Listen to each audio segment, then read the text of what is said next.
ਸਤਿ ਸ਼੍ਰੀ ਅਕਾਲ ਜੀ। ਸੋ ਸਵਾਗਤ ਕਰਦੇ ਹਾਂ ਅਸੀਂ ਤੁਹਾਡਾ ਸਾਡੇ ਪਲੇਟਫਾਰਮ ਪਟਿਆਲਾ ਕਲਾਸਿਸ ਤੇ।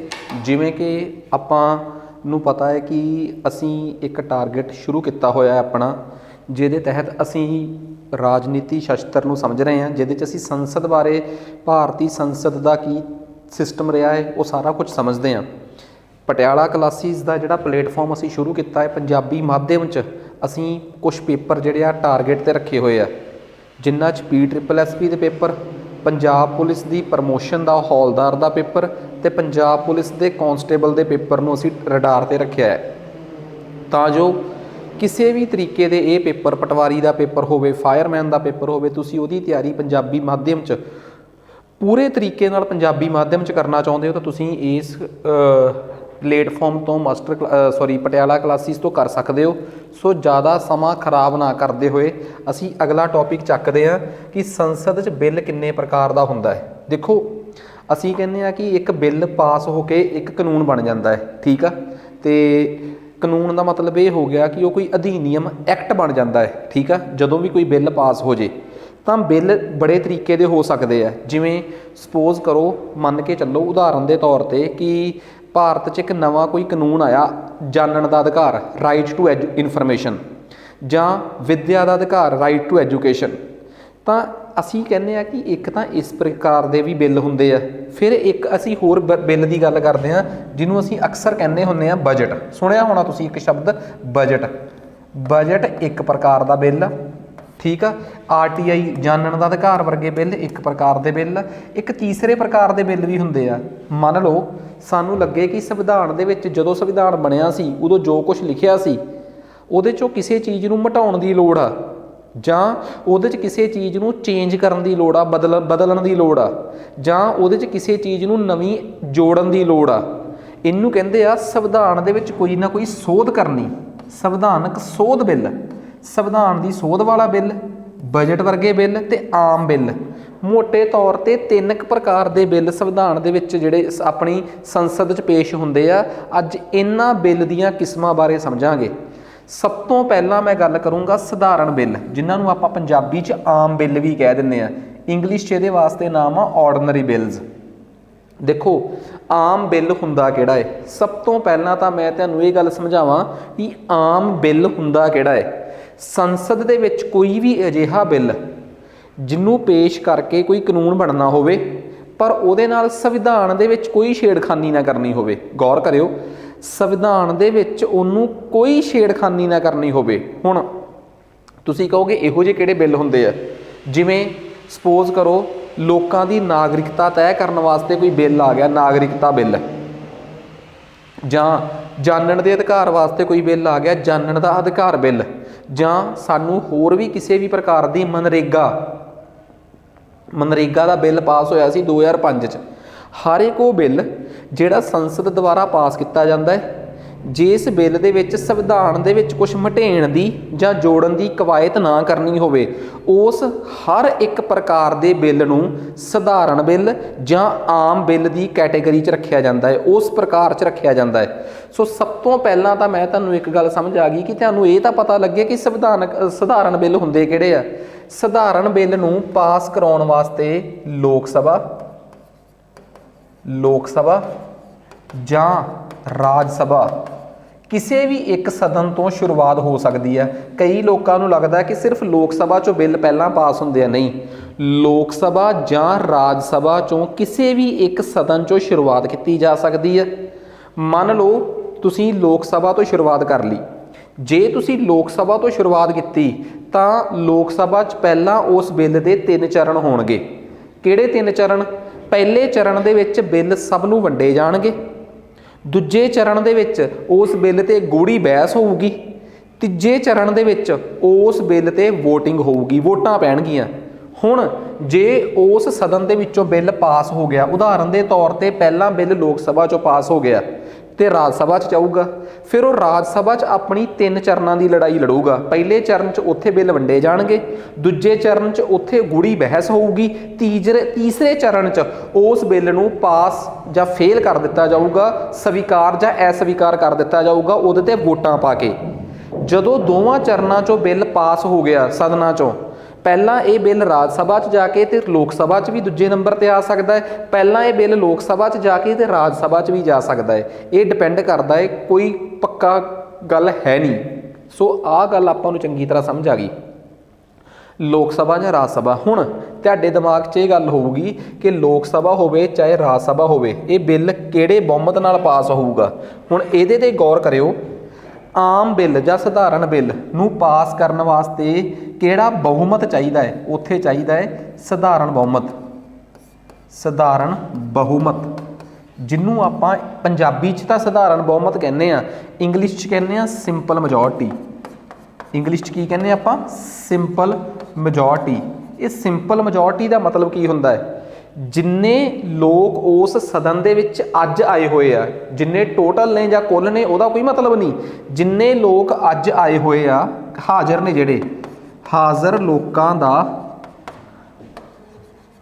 ਅੱਧ ਤੋਂ ਵੱਧ ਆਉਣਾ, ਬਸ।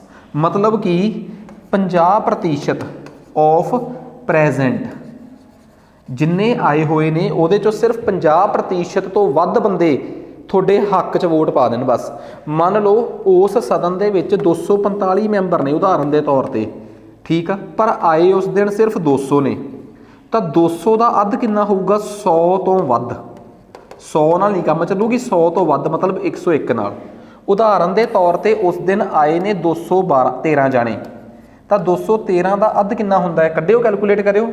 ਇਹ ਹੁੰਦਾ ਜੀ 106.5। ਤਾਂ 106.5 ਤੋਂ ਵੱਧ ਕਿੰਨੇ ਹੋ ਗਏ? 107। ਇੱਥੇ 107 ਨਾਲ ਵੀ ਸਰ ਜਾਊਗਾ। ਜੇ ਤੁਹਾਡਾ ਨੰਬਰ ਪੂਰਾ ਪੂਰਾ ਕੱਟਿਆ ਗਿਆ ਤਾਂ ਉਸ ਤੋਂ ਇੱਕ ਵੱਧ, ਜੇ ਪੂਰਾ ਪੂਰਾ ਨਾ ਕੱਟਿਆ ਗਿਆ ਤਾਂ ਉਸ ਤੋਂ ਜਸਟ ਅਗਲਾ ਨੰਬਰ। ਆ ਸਮਝ ਆ ਗਈ ਗੱਲ? ਸੋ ਇੰਨੇ ਨਾਲ ਤੁਸੀਂ ਸਧਾਰਨ ਬਹੁਮਤ ਨਾਲ ਕੋਈ ਵੀ ਆਮ ਬਿੱਲ ਪਾਸ ਕਰਵਾ ਸਕਦੇ ਹੋ। ਪਹਿਲਾਂ ਪਹਿਲੇ ਸਦਨ 'ਚੋਂ, ਫਿਰ 3 ਪੜਾਅ ਲੰਘਣ ਤੋਂ ਬਾਅਦ ਦੂਜੇ ਸਦਨ ਤੋਂ, ਉਸ ਤੋਂ ਬਾਅਦ ਉਹ ਬਿੱਲ ਜਾਊਗਾ ਰਾਸ਼ਟਰਪਤੀ ਦੀ ਮਨਜ਼ੂਰੀ ਵਾਸਤੇ। ਤੁਹਾਨੂੰ ਸਭ ਨੂੰ ਇਸ ਗੱਲ ਦਾ ਚੰਗੀ ਤਰ੍ਹਾਂ ਪਤਾ ਹੈ ਕਿ ਭਾਰਤ ਦੀ ਸੰਸਦ ਦਾ ਕੀ ਮਤਲਬ ਆ। ਲੋਕਾਂ ਨੂੰ ਕਈ ਵਾਰੀ ਇਹ ਵੀ ਨਹੀਂ ਪਤਾ ਹੁੰਦਾ ਕਿ ਸੰਸਦ ਦਾ ਕੀ ਮਤਲਬ ਆ।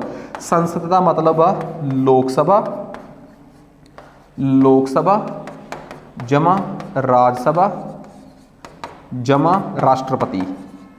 ਰਾਸ਼ਟਰਪਤੀ ਵੀ ਸੰਸਦ ਦਾ ਇੱਕ ਹਿੱਸਾ ਹੈ, ਕਿਉਂਕਿ ਸੰਵਿਧਾਨ ਦੇ ਅਨੁਛੇਦ 111, ਸੰਵਿਧਾਨ ਦੇ ਅਨੁਛੇਦ 111 ਦੇ ਤਹਿਤ ਰਾਸ਼ਟਰਪਤੀ ਕੋਲ ਇੱਕ ਅਧਿਕਾਰ ਆ ਕਿ ਉਹ ਉਸ ਬਿੱਲ ਨੂੰ ਪਾਸ ਵੀ ਕਰ ਸਕਦਾ ਹੈ, ਇੱਕ ਵਾਰ ਉਸ ਬਿੱਲ ਨੂੰ ਠੀਕ ਕਰਨ ਵਾਸਤੇ ਵਾਪਸ ਵੀ ਭੇਜ ਸਕਦਾ, ਇੱਕ ਵਾਰ ਬਸ। ਪਹਿਲਾਂ ਨਹੀਂ ਸੀ ਐਵੇਂ ਹੁੰਦਾ। ਸੰਵਿਧਾਨ ਦੇ ਵਿੱਚ 44ਵੀਂ ਸੰਵਿਧਾਨਕ ਸੋਧ ਤੋਂ ਬਾਅਦ ਇਹ ਰਾਸ਼ਟਰਪਤੀ ਨੂੰ ਅਧਿਕਾਰ ਦੇ ਦਿੱਤਾ ਗਿਆ ਕਿ ਤੂੰ ਇੱਕ ਵਾਰ ਉਸ ਬਿੱਲ ਨੂੰ ਚਾਹੇ ਤਾਂ ਠੀਕ ਹੋਣ ਵਾਸਤੇ ਵਾਪਸ ਭੇਜ ਸਕਦਾ ਹੈ। ਪਰ ਜੇ ਦੋਵਾਂ ਸਦਨਾਂ ਨੇ ਦੂਜੀ ਵਾਰ ਬਿੱਲ ਤੇਰੇ ਕੋਲ ਭੇਜਤਾ ਤਾਂ ਤੈਨੂੰ ਸਾਈਨ ਕਰਨੇ ਪੈਣਗੇ। ਇੱਥੋਂ ਤੱਕ ਕਿ ਰਾਸ਼ਟਰਪਤੀ ਉਸ ਬਿੱਲ ਨੂੰ ਆਪਣੀ ਪੋਕਟ 'ਚ ਪਾ ਕੇ ਵੀ ਰੱਖ ਸਕਦਾ ਹੈ, ਥੋੜ੍ਹਾ ਚਿਰ ਲਮਕਾ ਵੀ ਸਕਦਾ ਹੈ। ਉਹਨੂੰ ਕਹਿੰਦੇ ਆ ਪੋਕਟ ਵੀਟੋ। ਰਾਸ਼ਟਰਪਤੀ ਉਸ ਬਿੱਲ ਨੂੰ ਥੋੜ੍ਹੇ ਜਿਹੇ ਸਮੇਂ ਵਾਸਤੇ ਸਸਪੈਂਡ ਵੀ ਕਰ ਸਕਦਾ ਹੈ, ਠੀਕ ਆ, ਤਾਂ ਕਿ ਇੱਕ ਵਾਰ ਬਿੱਲ ਵਾਪਸ ਭੇਜ ਸਕਦੇ। ਉਹਨੂੰ ਕਹਿੰਦੇ ਸਸਪੈਂਸ਼ਨ ਵਾਲੀ ਵੀਟੋ। ਸੋ ਰਾਸ਼ਟਰਪਤੀ ਦੇ ਅਧਿਕਾਰ ਮੈਂ ਰਾਸ਼ਟਰਪਤੀ ਵਾਲੇ ਚੈਪਟਰ 'ਚ ਪੜ੍ਹਾਊਂਗਾ, ਪਰ ਫਿਲਹਾਲ ਦੀ ਘੜੀ ਆਪਾਂ ਨੂੰ ਇਹ ਪਤਾ ਹੋਣਾ ਚਾਹੀਦਾ ਹੈ ਕਿ ਸੰਸਦ ਦੇ ਵਿੱਚ ਬਿੱਲ, ਆਮ ਬਿੱਲ ਲੋਕ ਸਭਾ ਜਾਂ ਰਾਜ ਸਭਾ 'ਚੋਂ ਕਿਸੇ ਵੀ ਇੱਕ ਸਦਨ ਤੋਂ ਸ਼ੁਰੂ ਹੁੰਦਾ ਹੈ, ਫਿਰ ਦੂਜੇ ਸਦਨ 'ਚ ਜਾਂਦਾ ਹੈ, ਫਿਰ ਉਸ ਤੋਂ ਬਾਅਦ ਰਾਸ਼ਟਰਪਤੀ ਦੇ ਸਾਈਨ ਹੁੰਦੇ ਆ, ਅਤੇ ਸਧਾਰਨ ਬਹੁਮਤ ਦੇ ਨਾਲ 50% ਆਏ ਹੋਏ ਲੋਕਾਂ ਦੇ 50% ਦੀ ਮਨਜ਼ੂਰੀ ਦੇ ਨਾਲ ਉਹ ਬਿੱਲ ਪਾਸ ਹੋ ਜਾਂਦਾ ਹੈ। ਕਿਸੇ ਵੀ ਪ੍ਰਕਾਰ ਦਾ ਆਮ ਬਿੱਲ ਜਿਹਦੇ ਨਾਲ ਸੰਵਿਧਾਨ ਨੂੰ ਸੋਧਣ ਦੀ ਕੋਸ਼ਿਸ਼ ਨਾ ਕੀਤੀ ਹੋਵੇ, ਉਹ ਆਮ ਬਿੱਲਾਂ ਦੀ ਕੈਟੇਗਰੀ ਦੇ ਵਿੱਚ ਹੀ ਆਉਂਦਾ ਹੈ। ਅਤੇ ਇਹ ਗੱਲ ਬੜੀ ਕਲੀਅਰ ਆ ਕਿ ਮੰਨ ਲਓ ਸੰਵਿਧਾਨ ਦੇ ਵਿੱਚ ਕੋਈ ਬਿੱਲ, ਸੰਸਦ ਦੇ ਵਿੱਚ ਕੋਈ ਬਿੱਲ ਪੇਸ਼ ਹੋਇਆ, ਜਦੋਂ ਸੰਸਦ 'ਚ ਬਿੱਲ ਪੇਸ਼ ਹੋ ਗਿਆ, ਲੋਕ ਸਭਾ ਅਤੇ ਰਾਜ ਸਭਾ 'ਚ ਦੋ ਸਦਨਾਂ 'ਚੋਂ ਰਾਜ ਸਭਾ 'ਤੇ ਕਦੇ ਵੀ ਭੰਗ ਨਹੀਂ ਹੁੰਦੀ। ਮੰਨ ਲਓ ਲੋਕ ਸਭਾ ਭੰਗ ਹੋ ਗਈ, ਠੀਕ ਆ, ਅਤੇ ਉਹ ਬਿੱਲ ਲੋਕ ਸਭਾ ਨੇ ਪਾਸ ਕੀਤਾ ਸੀਗਾ ਅਤੇ ਲੋਕ ਸਭਾ ਉੱਧਰੋਂ ਭੰਗ ਹੋ ਗਈ, ਤਾਂ ਉਸ ਤੋਂ ਬਾਅਦ ਕੀ ਹੋਊਗਾ? ਜਦੋਂ ਨਵੀਂ ਲੋਕ ਸਭਾ ਭੰਗ ਹੋ ਗਈ ਅਤੇ ਵੋਟਾਂ ਪੈਣ ਤੋਂ ਬਾਅਦ ਨਵੀਂ ਲੋਕ ਸਭਾ ਬਣੀ, ਤਾਂ ਨਵੀਂ ਲੋਕ ਸਭਾ ਨਵੇਂ ਸਿਰਿਓਂ ਉਸ ਬਿੱਲ ਨੂੰ ਪਾਸ ਕਰੂਗੀ। ਸੋ ਸਭ ਤੋਂ ਪਹਿਲਾਂ ਤਾਂ ਸਾਨੂੰ ਇਹ ਪਤਾ ਹੋਣਾ ਚਾਹੀਦਾ ਹੈ ਕਿ ਲੋਕ ਸਭਾ ਹੈ ਕੀ ਆ, ਬਿੱਲ ਕਿਵੇਂ ਪਾਸ ਹੁੰਦੇ ਆ, ਆਹ ਕਹਾਣੀ ਕੀ ਆ। ਸਭ ਤੋਂ ਪਹਿਲਾਂ ਤਾਂ ਮੈਂ ਤੁਹਾਨੂੰ ਸਧਾਰਨ ਬਿੱਲ, ਜਾਣੀ ਕਿ ਆਮ ਬਿੱਲਾਂ ਦੀ ਸਟੋਰੀ ਸੁਣਾਈ ਆ ਕਿ ਆਮ ਬਿੱਲ ਦੀ ਕਹਾਣੀ ਕੀ ਹੁੰਦੀ ਆ। ਇਹਨੂੰ ਸਮਝਣ ਤੋਂ ਬਾਅਦ ਹੁਣ ਮੈਂ ਸਾਰੀ ਕਹਾਣੀ ਸਮਝਾਉਣ ਤੋਂ ਬਾਅਦ ਹੁਣ ਮੈਂ ਗੱਲ ਕਰੂੰਗਾ ਮਨੀ ਬਿੱਲ ਦੀ, ਜਿਹਨੂੰ ਅਸੀਂ ਪੰਜਾਬੀ 'ਚ ਕਹਿੰਦੇ ਆ ਧਨ ਬਿੱਲ। ਸੰਵਿਧਾਨ ਦੇ ਅਨੁਛੇਦ 110 ਦੇ ਵਿੱਚ ਇਹਦਾ ਜ਼ਿਕਰ ਆ ਕਿ ਧਨ ਬਿੱਲ ਕਿਹੜਾ ਹੁੰਦਾ ਹੈ। ਭਾਰਤ ਦੇ ਸੰਸਦ 'ਚ ਪੇਸ਼ ਕੀਤਾ ਗਿਆ ਅਜਿਹਾ ਬਿੱਲ ਜਿਸ ਦਾ ਸੰਬੰਧ ਪੈਸੇ ਨਾਲ ਹੋਵੇ। ਜ਼ਿਆਦਾਤਰ ਪੈਸੇ ਨਾਲ ਸੰਬੰਧਿਤ ਬਿੱਲ ਨੂੰ ਕੀ ਕਿਹਾ ਜਾਂਦਾ ਹੈ? ਬਜਟ, ਕਿਉਂਕਿ ਬਜਟ ਦਾ ਸੰਬੰਧ ਹਮੇਸ਼ਾ ਹੀ ਪੈਸੇ ਨਾਲ ਹੁੰਦਾ ਹੈ। ਇਸ ਪ੍ਰਕਾਰ ਦੇ ਬਿੱਲ ਨੂੰ ਧਨ ਬਿੱਲ ਕਿਹਾ ਜਾਂਦਾ ਹੈ, ਇੰਗਲਿਸ਼ 'ਚ ਕਿਹਾ ਜਾਂਦਾ ਹੈ ਮਨੀ ਬਿੱਲ। ਕਹਿੰਦੇ ਇਸ ਬਿੱਲ ਦੀ ਸ਼ੁਰੂਆਤ ਕਿਵੇਂ ਹੁੰਦੀ ਹੈ? ਇਹ ਆਮ ਬਿੱਲ ਵਰਗਾ ਹੀ ਬਿੱਲ ਹੁੰਦਾ ਹੈ। ਇਹਨੂੰ ਪਾਸ ਕਰਨ ਵਾਸਤੇ ਵੀ ਸਦਨ ਦੇ ਵਿੱਚ ਕੁੱਲ ਦਾ ਨਹੀਂ, ਆਏ ਹੋਏ ਦੇ ਵਿੱਚੋਂ 50% ਦੀ ਹਾਂ ਦੀ ਲੋੜ ਹੁੰਦੀ ਹੈ ਬਸ। ਪਰ ਇਹਦੇ 'ਚ ਕੁਛ ਟਵਿਸਟ ਆ। ਆਮ ਬਿੱਲ ਦੇ ਨਾਲ ਇਹਦੀ ਇੱਕ ਗੱਲ ਮੇਲ ਖਾ ਗਈ ਕਿ ਕੀ ਭਲਾ ਕਿ ਇਹ ਬਿੱਲ ਵੀ ਸਧਾਰਨ ਬਹੁਮਤ ਨਾਲ ਹੀ ਪਾਸ ਹੁੰਦਾ ਹੈ। ਪਰ ਇਹਦੇ 'ਚ ਇੱਕ ਟਵਿਸਟ ਆ ਜਿਹੜਾ ਕਿ ਬੜਾ ਖਾਸ ਆ। ਦੂਜੀ ਗੱਲ, ਪਹਿਲੀ ਗੱਲ ਮੈਂ ਤੁਹਾਡੀ ਜਾਣਕਾਰੀ ਲਈ ਇਹ ਦੱਸਦਾ ਕਿ ਆਪਾਂ ਇਸ ਪੇਪਰ ਦੀ ਜਿਹੜੀ ਤਿਆਰੀ ਕਰ ਰਹੇ ਹਾਂ ਜਾਂ ਇਸ ਪੇਪਰ ਨੂੰ ਜਿਹਨੂੰ ਟਾਰਗੇਟ ਕੀਤਾ ਹੋਇਆ ਹੈ, ਇਸ ਦਾ ਮਕਸਦ ਕੀ ਹੈ ਸਾਡਾ? ਸੌਰੀ,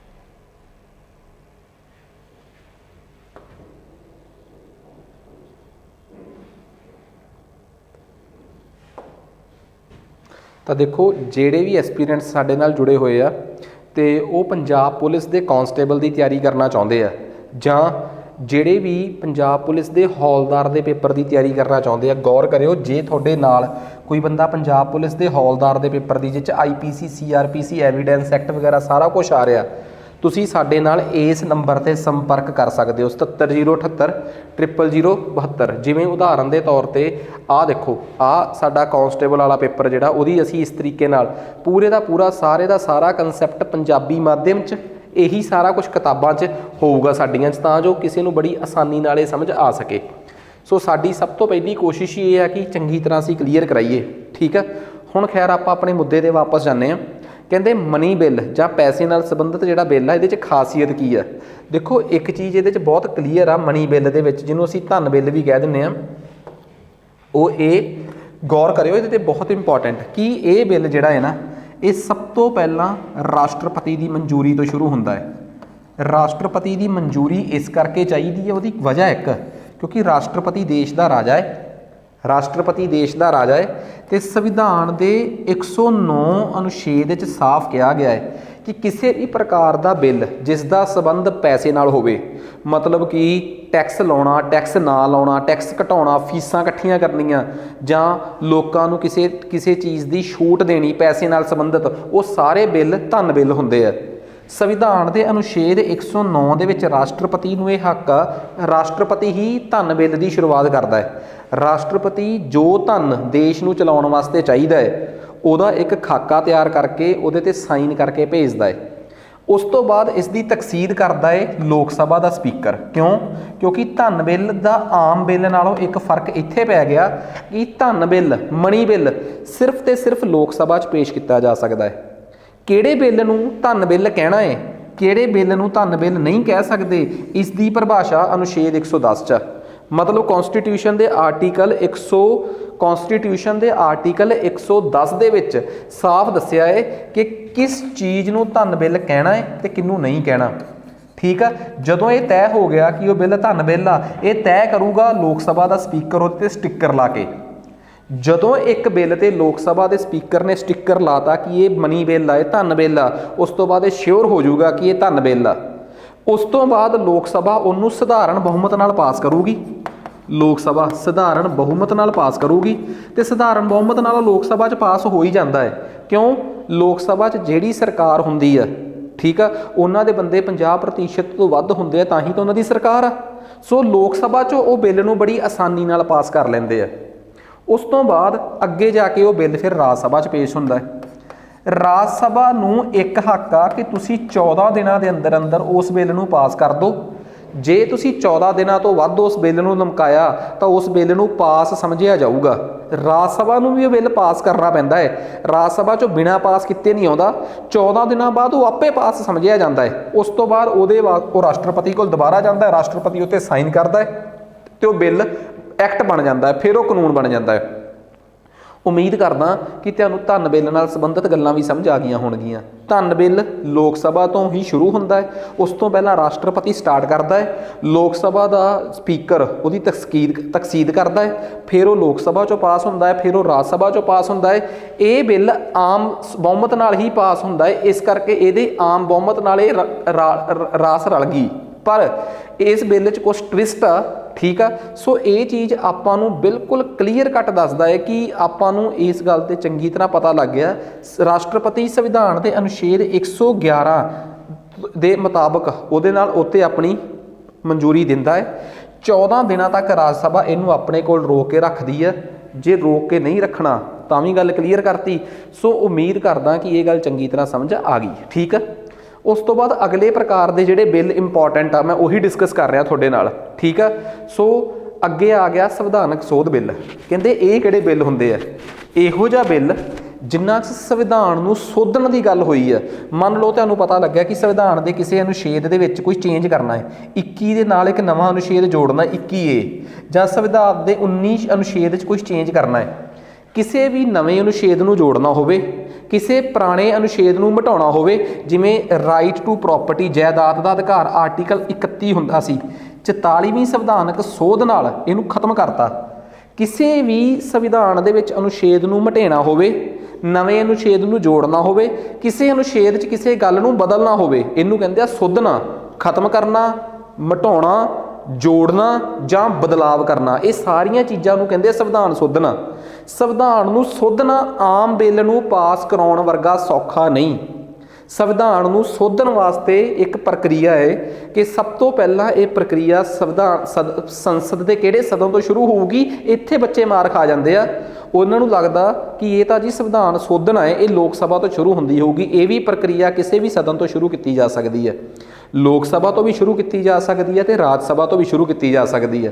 ਮੰਨ ਲਓ ਬਿੱਲ ਪਹਿਲਾਂ ਰਾਜ ਸਭਾ 'ਚ ਪਾਸ ਹੋਇਆ, ਇਹਦੇ ਵਾਸਤੇ ਸਧਾਰਨ ਬਹੁਮਤ ਨਹੀਂ, ਵਿਸ਼ੇਸ਼ ਬਹੁਮਤ ਚਾਹੀਦਾ ਹੈ, ਸਪੈਸ਼ਲ ਮੈਜੋਰਟੀ। ਕਿਹੜੀ? ਸਪੈਸ਼ਲ ਮੈਜੋਰਟੀ, ਵਿਸ਼ੇਸ਼ ਬਹੁਮਤ। ਕਹਿੰਦੇ ਵਿਸ਼ੇਸ਼ ਬਹੁਮਤ ਕੀ ਹੁੰਦਾ ਜਿਹੜਾ ਚਾਹੀਦਾ ਇਹਦੇ 'ਚ? ਵਿਸ਼ੇਸ਼ ਬਹੁਮਤ ਦਾ ਮਤਲਬ ਦੱਸਿਆ ਜਾਵੇ। ਵਿਸ਼ੇਸ਼ ਬਹੁਮਤ ਦਾ ਮਤਲਬ ਇਹ ਹੁੰਦਾ ਹੈ ਸਭ ਤੋਂ ਪਹਿਲਾਂ ਜਿੰਨੇ ਕੁੱਲ ਨੇ, ਟੋਟਲ ਨੇ ਇੰਗਲਿਸ਼ 'ਚ ਕਹੀਏ, ਟੋਟਲ ਦਾ 50% ਉਹਨਾਂ ਦੀ, ਹਾਂ 50% ਦਾ ਮਤਲਬ ਆ ਜੇ ਉਹ ਨੰਬਰ ਪੂਰਾ ਕੱਟਿਆ ਜਾਵੇ ਤਾਂ ਉਸ ਤੋਂ ਇੱਕ ਵੱਧ, ਜੇ ਪੂਰਾ ਨਾ ਕੱਟਿਆ ਜਾਵੇ ਤਾਂ ਉਸ ਤੋਂ ਅਗਲਾ ਨੰਬਰ, ਉਸ ਦਸ਼ਮਲਵ ਤੋਂ ਅਗਲਾ ਨੰਬਰ। ਜੇ ਕੱਟ ਕੇ ਪੂਰਾ 203 ਆ ਗਿਆ ਤਾਂ 204 ਦੀ ਹਾਂ, ਤੇ ਜੇ ਕੱਟ ਕੇ 203.5 ਜਾਂ 6 ਆ ਗਿਆ ਤਾਂ 203.5 ਤੋਂ ਅਗਲਾ ਨੰਬਰ 204। ਕੁੱਲ ਦੇ 50% ਤੋਂ ਵੱਧ ਦੀ ਹਾਂ। ਪਹਿਲਾਂ ਇਹਨੂੰ ਪਾਸ ਕਰਾ ਕੇ ਫਿਰ ਇਸ ਤੋਂ ਬਾਅਦ ਜਿੰਨੇ ਕੁੱਲ ਹਾਜ਼ਰ ਨੇ, ਹੁਣ ਕੁੱਲ ਨਹੀਂ, ਹੁਣ ਸਿਰਫ ਹਾਜ਼ਰ ਦਾ 2/3 ਹਾਜ਼ਰ ਦੇ 2/3 ਤੋਂ ਵੱਧ ਦੀ ਹਾਂ। ਪਹਿਲਾਂ ਆਹ ਚੀਜ਼ ਪਾਸ ਕਰਾਉਣੀ ਜ਼ਰੂਰੀ ਆ, ਫਿਰ ਉਸ ਤੋਂ ਬਾਅਦ ਆਹ ਪਾਸ ਕਰਾਉਣੀ ਜ਼ਰੂਰੀ ਆ। ਇਹਨੂੰ ਕਹਿੰਦੇ ਆ ਸਪੈਸ਼ਲ ਮੈਜੋਰਟੀ। ਕਿਸੇ ਇੱਕ ਨੂੰ ਨਾ ਸਮਝ ਲਿਓ। ਸੋ ਇਸ ਪ੍ਰਕਾਰ ਨਾਲ ਸੰਵਿਧਾਨ ਦੇ ਵਿੱਚ ਕਿਸੇ ਵੀ ਪ੍ਰਕਾਰ ਦੀ ਸੋਧ ਕੀਤੀ ਜਾ ਸਕਦੀ ਹੈ। 105 ਸੋਧਾਂ ਸੰਵਿਧਾਨ ਦੇ ਵਿੱਚ ਹੁਣ ਤੱਕ ਹੋ ਚੁੱਕੀਆਂ ਹੈ। ਜੇ ਮੈਂ 2023 ਦੇ ਅਪ੍ਰੈਲ ਦੇ ਮਹੀਨੇ ਤੱਕ ਦੀ ਗੱਲ ਕਰਾਂ ਤਾਂ ਸੰਵਿਧਾਨ ਦੇ ਵਿੱਚ 2023 ਤੱਕ 105 ਵਾਰ ਸੰਵਿਧਾਨ ਨੂੰ ਸੋਧਿਆ ਜਾ ਚੁੱਕਿਆ ਹੈ। ਸੋ ਸਭ ਤੋਂ ਪਹਿਲੀ ਗੱਲ ਸਾਨੂੰ ਇਹ ਗੱਲਾਂ ਪਤਾ ਹੋਣੀਆਂ ਚਾਹੀਦੀਆਂ। ਕੁਛ ਸੰਵਿਧਾਨਕ ਸੋਧਾਂ ਬਹੁਤ ਇੰਪੋਰਟੈਂਟ ਹੁੰਦੀਆਂ, ਜਿਵੇਂ ਪਹਿਲੀ ਸੰਵਿਧਾਨਕ ਸੋਧ ਬੜੀ ਇੰਪੋਰਟੈਂਟ ਆ, ਇਹਨੂੰ ਵਿਸ਼ੇਸ਼ ਇੱਕ ਚੈਪਟਰ 'ਚ ਪੜ੍ਹਾਇਆ ਜਾਊਗਾ। ਪਹਿਲੀ ਬਹੁਤ ਇੰਪੋਰਟੈਂਟ ਆ, 7ਵੀਂ ਬਹੁਤ ਇੰਪੋਰਟੈਂਟ ਆ, 25ਵੀਂ ਇੰਪੋਰਟੈਂਟ ਆ, 31ਵੀਂ ਇੰਪੋਰਟੈਂਟ ਆ, 42ਵੀਂ ਇੰਪੋਰਟੈਂਟ ਆ, 44ਵੀਂ ਇੰਪੋਰਟੈਂਟ ਆ, 52ਵੀਂ ਬੜੀ ਇੰਪੋਰਟੈਂਟ ਆ, 61ਵੀਂ ਬੜੀ ਇੰਪੋਰਟੈਂਟ ਆ। ਫਿਰ ਉਸ ਤੋਂ ਬਾਅਦ 100, 101, 102, 103, 104 ਤੇ 105 ਇਹ ਸਾਰੀਆਂ ਸੰਵਿਧਾਨਕ ਸੋਧਾਂ ਸਾਡੇ ਪੇਪਰ 'ਚ ਪੁੱਛੀਆਂ ਜਾ ਸਕਦੀਆਂ। ਇਸ ਤੋਂ ਬਿਨਾਂ ਵੀ ਹੋਰ ਵੀ ਇੰਪੋਰਟੈਂਟ ਆ, ਕਈ ਵਾਰੀ ਜਦੋਂ ਤੁਸੀਂ ਰੈਗੂਲਰਲੀ ਪੜ੍ਹਾ ਰਹੇ ਹੋ, ਬੋਲ ਰਹੇ ਹੋ, ਤਾਂ ਸ਼ਾਇਦ ਜ਼ਰੂਰੀ ਨਹੀਂ ਕਿ ਤੁਹਾਨੂੰ ਇਹ ਸਮਝ ਆ ਜਾ, ਯਾਦ ਆ ਜਾਣ। ਜਿਹੜੇ ਬੱਚੇ ਪੰਜਾਬ ਦੇ ਕਾਂਸਟੇਬਲ ਦੇ ਪੇਪਰ ਦੀ ਤਿਆਰੀ ਕਰ ਰਹੇ ਆ ਜਾਂ ਪਟਵਾਰੀ ਵਗੈਰਾ ਦੀ ਤਿਆਰੀ ਕਰ ਰਹੇ ਆ, ਉਹ ਸਾਡੀਆਂ ਇਹਨਾਂ ਕਿਤਾਬਾਂ ਨੂੰ ਮੰਗਵਾ ਸਕਦੇ ਆ। ਜੋ ਸਕਰੀਨ ਤੇ ਚੱਲ ਰਿਹਾ ਉਹ ਆਹੀ ਹੈ ਸਾਰਾ ਕੁਝ। ਇੱਥੋਂ ਤੱਕ ਕਿ ਵੈਸੇ ਅਸੀਂ PSSB ਵਾਸਤੇ ਪਿਓਰ ਪੰਜਾਬੀ ਮੀਡੀਅਮ 'ਚ ਕਿਤਾਬਾਂ ਬਣਾ ਰਹੇ ਹਾਂ, ਪਿਓਰ ਪੰਜਾਬੀ ਮੀਡੀਅਮ 'ਚ PSSB ਵਾਸਤੇ। ਤੇ BPT ਹੌਲਦਾਰ ਦੇ ਪ੍ਰਮੋਸ਼ਨ ਦੀ ਲਾਅ ਦੀ ਕਿਤਾਬ ਵੀ ਆਲਮੋਸਟ ਸਾਡੀ ਬਣ ਕੇ ਤਿਆਰ ਆ, ਕੋਰਸ ਵੀ ਤਿਆਰ ਆ। ਤੁਸੀਂ ਸਾਡੇ ਨਾਲ ਇਸ ਨੰਬਰ ਤੇ ਸੰਪਰਕ ਕਰਕੇ 7708 00072 ਤੁਸੀਂ ਪਿਓਰ ਪੰਜਾਬੀ ਮਾਧਿਅਮ 'ਚ ਕੋਈ ਵੀ ਸਾਡੇ ਤੋਂ ਤਿਆਰੀ ਵਾਸਤੇ ਪੁੱਛ ਸਕਦੇ ਹੋ। ਸੋ ਉਮੀਦ ਕਰਦਾ ਕਿ ਇਹ ਗੱਲ ਚੰਗੀ ਤਰ੍ਹਾਂ ਸਮਝ ਆ ਗਈ ਹੋਊਗੀ। ਹੁਣ ਦੇਖੋ, ਸਾਨੂੰ ਇਹ ਗੱਲ ਚੰਗੀ ਤਰ੍ਹਾਂ ਪਤਾ ਲੱਗ ਗਈ ਕਿ ਸੰਵਿਧਾਨ ਦੇ ਵਿੱਚ ਬਿੱਲ ਕਿਵੇਂ ਪਾਸ ਹੁੰਦੇ ਆ। ਠੀਕ ਆ, ਜਿਵੇਂ ਸੰਵਿਧਾਨ ਦੇ ਵਿੱਚ ਕਿਸੇ ਵੀ ਕਾਨੂੰਨ ਦੇ ਬਣਨ ਦੀ ਪ੍ਰਕਿਰਿਆ ਹੁਣ ਸਾਨੂੰ ਸਮਝ ਆ ਗਈ ਕਿ ਸੰਸਦ 'ਚ ਪਹਿਲਾਂ ਕਿਸੇ ਵੀ ਇੱਕ ਸਦਨ ਦੇ ਵਿੱਚ ਪਹਿਲੀ ਰੀਡਿੰਗ ਹੋਊਗੀ, ਪਹਿਲੀ ਵਾਰੀ ਵਾਚਿਆ ਜਾਊਗਾ ਬਿੱਲ ਨੂੰ, ਫਿਰ ਦੂਸਰੀ ਵਾਰ ਤੇ ਫਿਰ ਤੀਸਰੀ ਵਾਰ। ਬਿੱਲ ਨੂੰ ਵਾਚਣ ਦਾ ਮਤਲਬ ਇਹ ਹੁੰਦਾ ਕਿ ਪਹਿਲਾਂ ਸਭ ਨੂੰ ਬਿੱਲ ਮਿਲੂਗਾ, ਫਿਰ ਉੱਤੇ ਘੋੜ ਪੜਤਾਲ ਹੋਊਗੀ, ਫਿਰ ਉੱਤੇ ਅਖੀਰ 'ਚ ਜਾ ਕੇ ਵੋਟਿੰਗ ਹੋਊਗੀ। ਇਹਨੂੰ ਕਹਿੰਦੇ ਆ ਪਹਿਲੀ ਵਾਰ ਬਿੱਲ ਨੂੰ ਵਾਚਣਾ, ਦੂਜੀ ਵਾਰ ਵਾਚਣਾ, ਤੀਜੀ ਵਾਰ ਵਾਚਣਾ। First reading, second reading and third reading. So ਇਹ ਸਾਡਾ ਕਨਸੈਪਟ ਆ ਕਿਸੇ ਵੀ ਬਿੱਲ ਦੇ ਪਾਸ ਹੋਣ ਨੂੰ ਲੈ ਕੇ। ਉਮੀਦ ਕਰਦਾ ਕਿ ਇਹ ਕਹਾਣੀ ਜਿਹੜੀ ਆ ਤੁਹਾਨੂੰ ਚੰਗੀ ਤਰ੍ਹਾਂ ਸਮਝ ਆ ਰਹੀ ਹੋਊਗੀ। ਬੇਸਿਕਲੀ ਸਾਡੀ ਇਹ ਸਟੋਰੀ ਆ, ਸਾਨੂੰ ਇਹ ਸਮਝ ਆਉਣੀ ਚਾਹੀਦੀ ਆ ਕਿ ਕਿਸ ਤਰੀਕੇ ਨਾਲ ਅਸੀਂ ਇਸ ਚੀਜ਼ ਨੂੰ ਚੰਗੀ ਤਰ੍ਹਾਂ ਤਿਆਰ ਕਰਨਾ ਹੈ।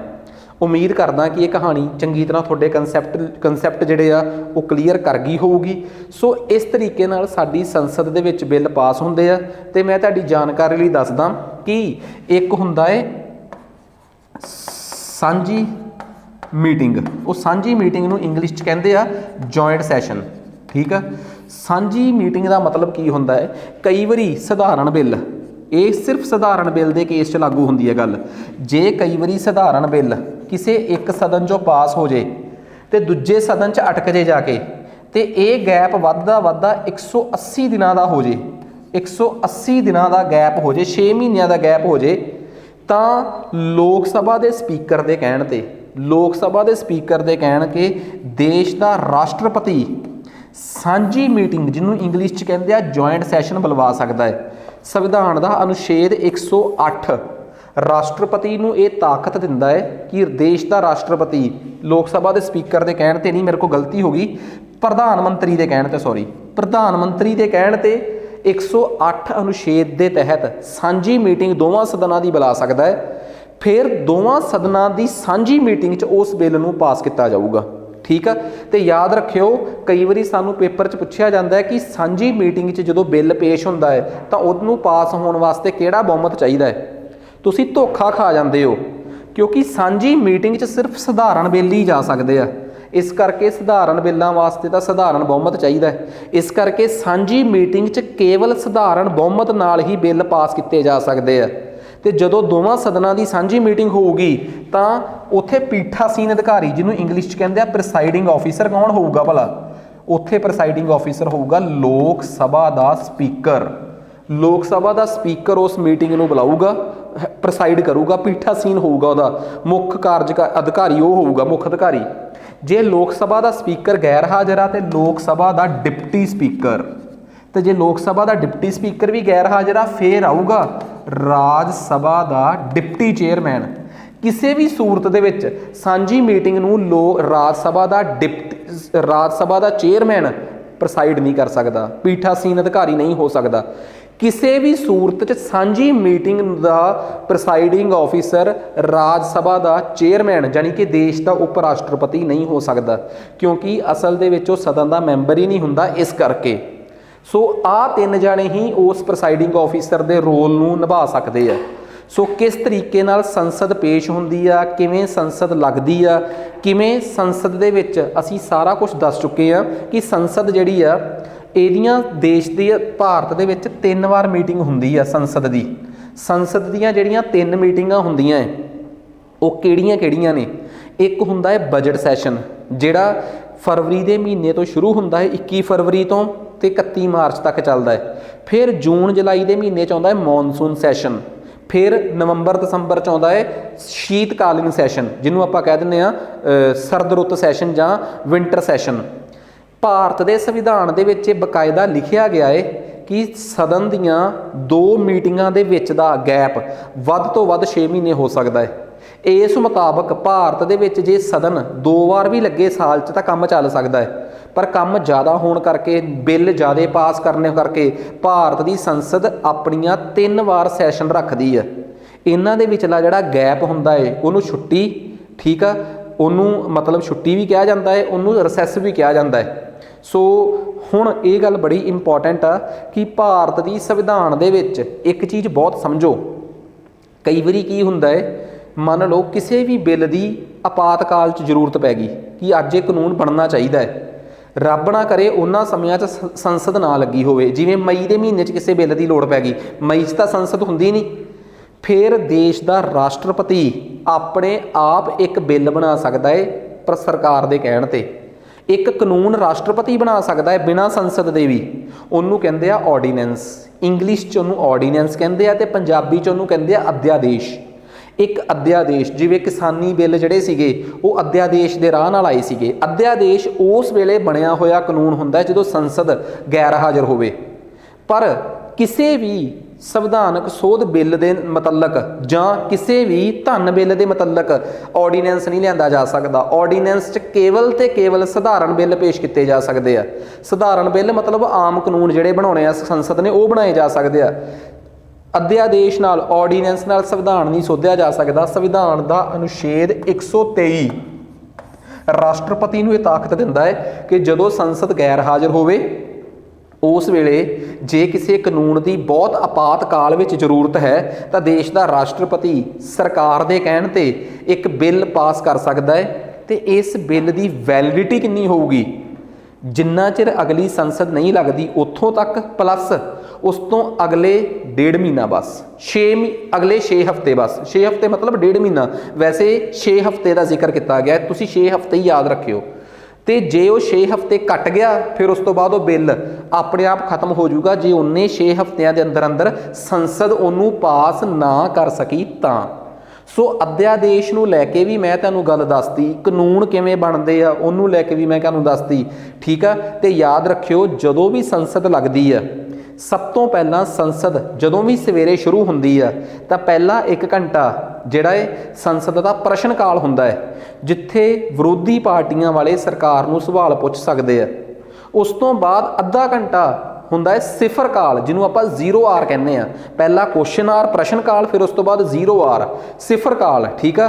सो उस सिफर काल दे विच किसी भी आम मुद्दे ते बहस की जा सकती है। उस तो 1.5 घंटे बाद संसद की कार्रवाई शुरू होंदी है, ठीक है। सो संसद च किस तरीके नाल बिल पेश होंदे आ, किवें पास होंदे आ, की प्रक्रिया होंदी आ, संविधानक सोध की होंदी आ, आम बिल किहड़े होंदे आ, धन बिल किहड़े होंदे आ, इन्हां सारियां चीज़ां नूं लैके जिहड़ी जानकारी मैं तुहाडे नाल सांझी कर सकदा सी वो यही सी। इस तो अगला टॉपिक साडा जिहड़ा होऊगा वो देश के महामहिम यानी कि देश के राष्ट्रपति नाल संबंधित होऊगा। देश का राष्ट्रपति, उप राष्ट्रपति, प्रधानमंत्री, फिर इसे तरीके नाल सूबियां दीयां विधान पालिकावां उन्हां दा भी जिक्र करांगे। सो साडी एक कोशिश रहूगी कि असी पूरे दा पूरी राजनीति शस्त्र जिहड़ी आ वो तुहानूं जरूर तुहाडे नाल वाकफ कराइए तुहानूं, ठीक है। इस तो बिना जिहड़े भी साडे कोल पंजाब पुलिस के कांस्टेबल दी जां पटवारी दे पेपर दी जां हौलदार दे प्रमोशन दे पेपर दी पंजाबी माध्यम च जे कोई तैयारी करना चाहुंदा ना उन्होंने इस नंबर ते वध तो वध पटियाला क्लासिस दा यूट्यूब चैनल आ उहदे तक पहुँचा दो। अज वास्ते इन्ना ही बहुत आ जी, धन्नवाद।